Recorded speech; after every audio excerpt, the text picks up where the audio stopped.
Hello, everybody. This is Pastor Willie, and this is the encouraging word for today.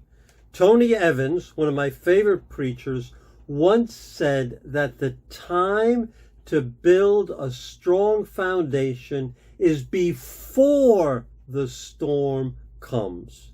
Because in the midst of a hurricane, in the midst of a storm, you have no time to do work on your house. And think about it. We can apply that same principle to temptation and to sin. For example, we hear stories of a pastor who falls into adultery and everybody's shocked.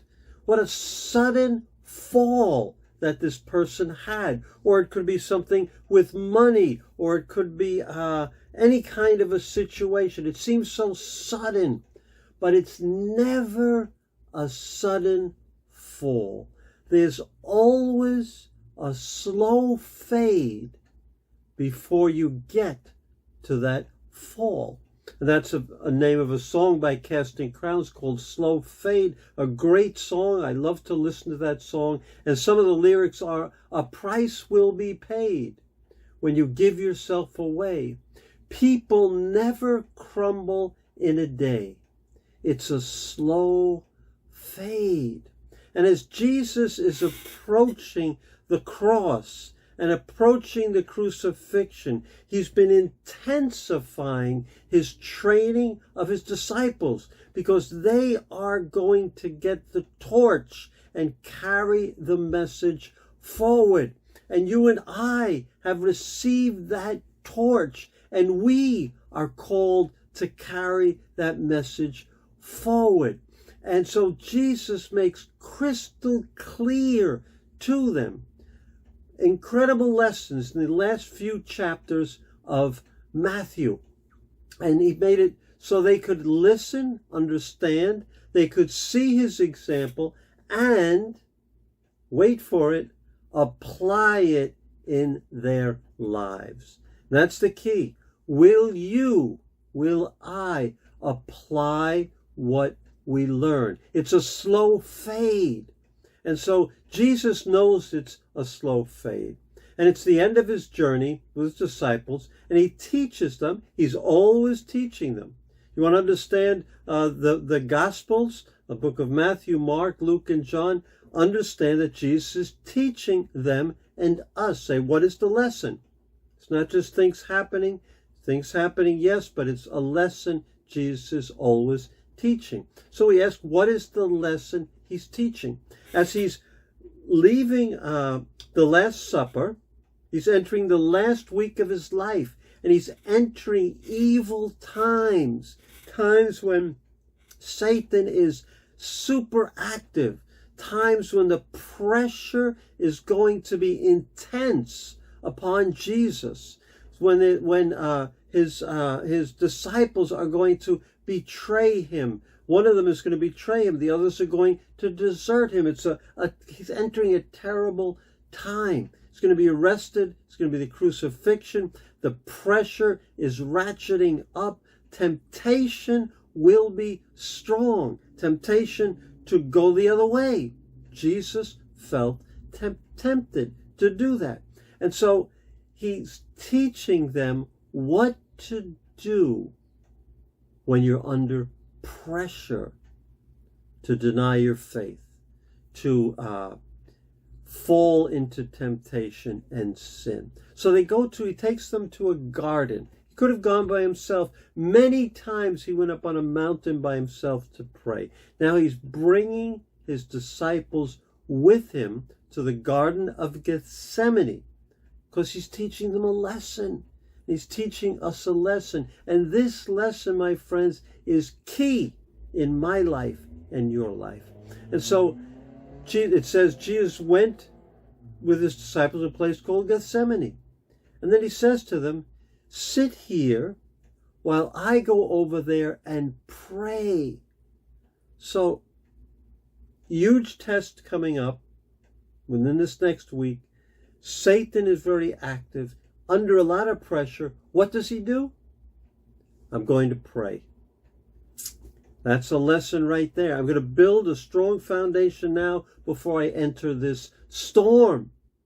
And listen, if you're not in a storm now, start building that foundation right now. So go, wait over here while I go over there and pray. And then he takes Peter, the two sons of Zebedee, along with him, James and John. And they go. Why does he take them? He wants them to observe what he does. Then he's full of sorrow and he's troubled. The pressure is overwhelming him. And he tells them, my soul is overwhelmed with sorrow to the point of death. Jesus felt like that. So that teaches me that I will go through situations where I will feel that my soul is overwhelmed with sorrow to the point of death. If Jesus could go through that, I most certainly will, and you most certainly will also. So he asks them, he says, stay here and keep watch with me. Keep watch with me. And then he goes a little further along. He falls to the face on the ground and he's struggling physically, struggling emotionally, spiritually. And he says, God, if it's possible, may this cup be taken from him. May this suffering be taken away. See, he didn't want to go through it. He wanted to disobey God's plan, turn from it. But then he says, yet not as I will, but as you will. He wins the spiritual battle. And you must win the spiritual battle before you win the battle that's going to be manifested in the physical realm. Let me say that again. You must win the spiritual battle first before you can win the battle that's manifested in the physical realm. Then he returns to them. And what are they doing? Are they watching? They are sleeping. Sleeping. And he says, couldn't you guys keep watch with me for 1 hour? And then he tells them this, and this is our verse for today. Matthew 26, verse 41. And this is the lesson. Matthew 26, verse 41. Watch and pray so that you will not fall into temptation.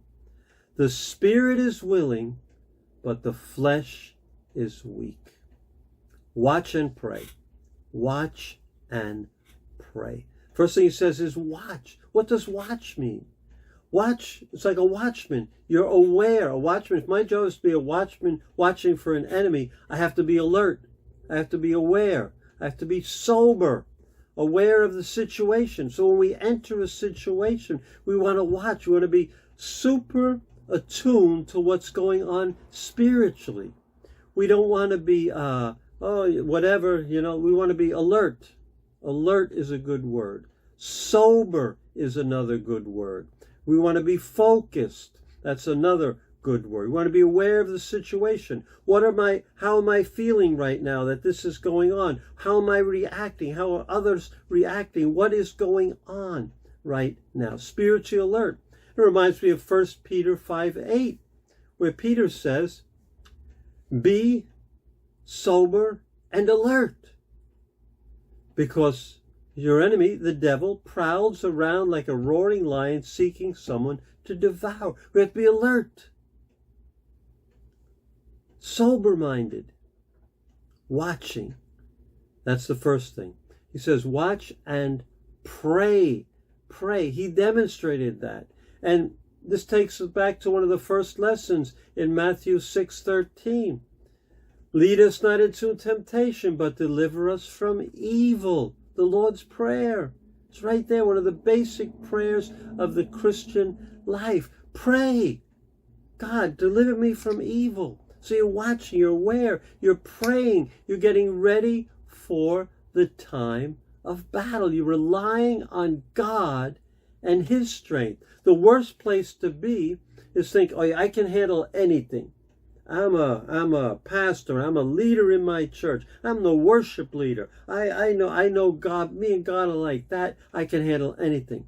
You're going to fall. Pride comes before a fall. You humble yourself in prayer and say, God, I need your strength to face this situation coming up.